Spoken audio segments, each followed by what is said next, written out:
Hello and welcome to Experiencing Love. I'm your host, Philip Jocks, and I'm so glad that you're here. I'm giving you another face-to-face video. I haven't seen you in a while.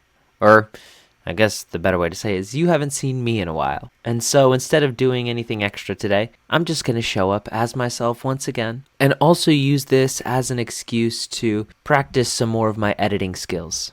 I really need it. I found a great way on doing voiceovers, as you've seen in the past few days. I'm not saying the voiceovers are amazing, but I am saying that it's easy to edit. I'm still learning how to do that with talking videos. If you've ever done anything video editing related, you know that it could be a very tedious process to cut out moments of silence or mistakes or anything like that, unless you get some third-party site that you will most likely pay a subscription for. And maybe that's all right for you. I know I've tried both routes. And if I had my way, I'd love to find a method that works for me, that allows me to be in even more control of the creative process. Everything has its bugs, everything has its quirks, and that's okay. Nothing wrong with that. There really is not going to be a perfect solution, a perfect answer. But this way, I could at least continue to refine my skills, to try better, to work harder, and to be more creative. I've had this discussion a couple times actually over the past few days with regards to how I choose to fill my brain. What information do I keep in my head? The one I hear most often is actually one with my mom. She'll ask me to do a bunch of stuff. She'll ask me to go grocery shopping, or she'll ask me to do some list of chores or tasks or errands or whatever.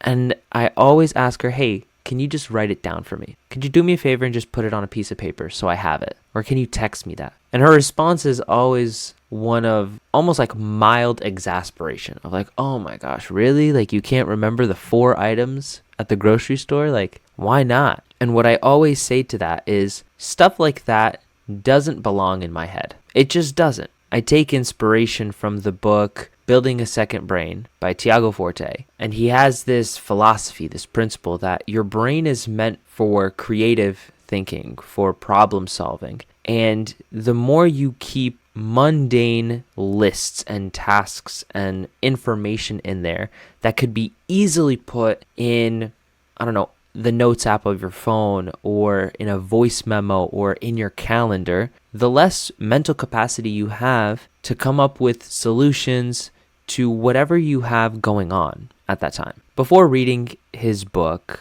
I remember always trying to keep things in my head and almost playing this memorization game all the time. And because of that, I was very out of tune. I was very out of touch with the creative side of me. When I finally embraced these principles, started using them in my own life, I started creating systems that work for me, whether it's calendars or notes apps or sticky notes, whatever season I may be in. It gives me space to think differently and to show up differently. Rather than worry that I'm forgetting something, I know that if I have checked every single place, like if I checked my notes and I've checked my sticky notes and I've checked my text messages, if there's nothing there, that means I have everything covered.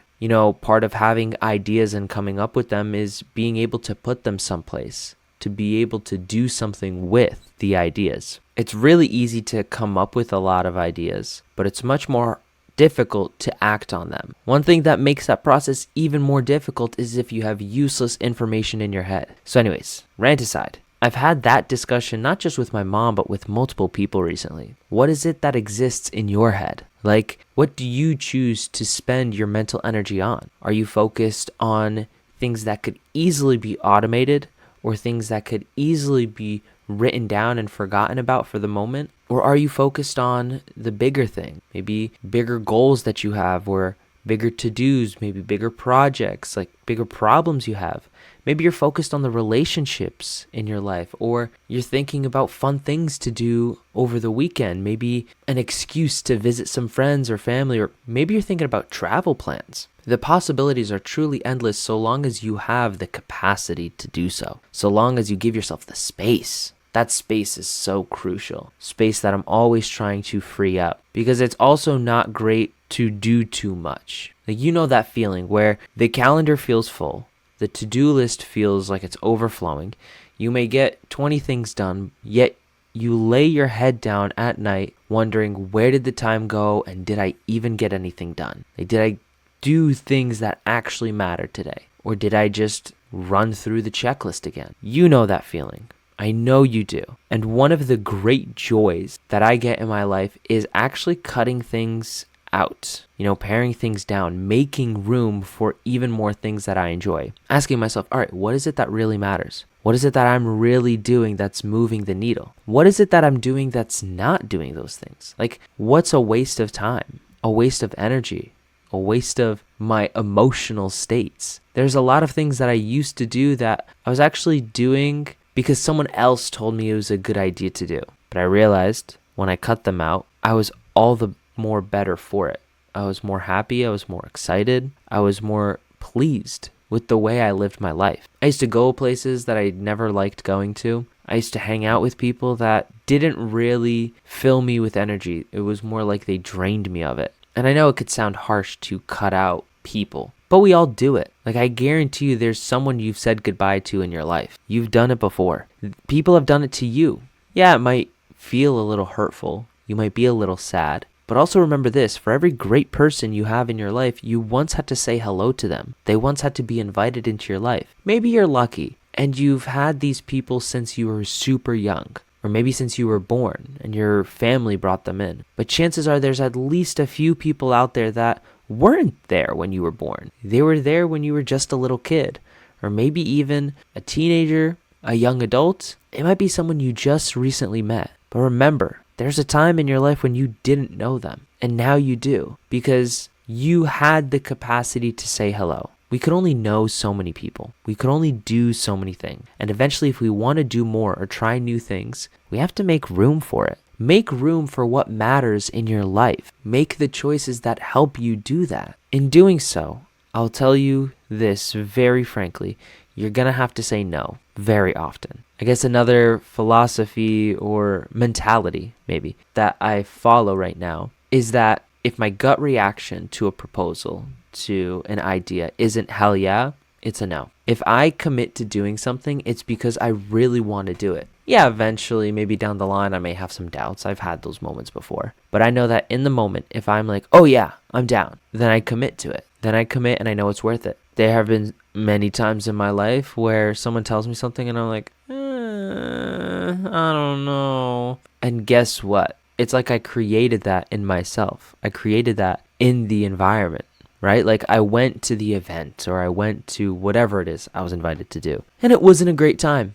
And I almost always come back home and say, I shouldn't have gone. I should have just stuck with my gut and said no. Now I practice saying no. When someone offers something and I really don't want to do it, I'm not afraid to say no. I'm not afraid to say, no, I'm good. I'm not feeling it. Not feeling too well. And it's not because I don't love the people or love the invitation. Just sometimes I'm just not in the headspace to do so. Right now, I'm not feeling 100%. I may have talked about this over the past few days. I don't know if I said it specifically, but I have been dealing with a little bit of illness, maybe. Like, I'm a little sick. Definitely think it's like allergies slash dust slash climbing chalk slash maybe even some mold is going on somewhere in my lungs and my body. And I've been coughing nonstop for like a week. I've been taking an inhaler. I have now antibiotics and other medicine that I'm taking once a day because this cough really has been sucking. It's really been sucking, and I've been invited to things. And I've unfortunately had to say no to some things. I've unfortunately had to back out because I'm just not there. Not 100%. Oh, we're good. We're good. You and I, we're good. It's always good to be back. It's always good to sit in front of this camera, sit in front of this microphone. I think tomorrow I'm going to spend a little bit more time doing some music. Really just taking the time to learn, to try something new. I'm really excited, let me tell you. I'm really excited, even though I think a part of me is a little bit scared because I haven't done anything with it. Like, I haven't practiced over the last week. I haven't been searching up videos or trying things out, making noises, making sounds, making melodies, making harmonies. I haven't done any of that. I think it just feels so daunting. It feels so big. And I also gave myself a really late deadline. I said, I have until 2026 to figure this out. That's over 4 months. I really should crank down that deadline. Thanks for calling me out. I appreciate you. Anywho, back on that final note. Make space for what really matters. Space in your calendar, space in your head, space in your life, space in your environment, because there's so much out there that we could fill our lives with. You might as well curate your life to one that's worth living for you. Because if you're not living this life for you, who are you living it for? Real talk. So do you. You deserve to do you. No one else gets to live your life. So go on out there. Have a beautiful rest of your day. I hope it's filled with love and celebration, because there's always something to appreciate, always something to celebrate, always something to love. Until next time, whenever you choose to join me again, just remember to always fill up with the love. And I look forward to seeing you in the next one. I love you.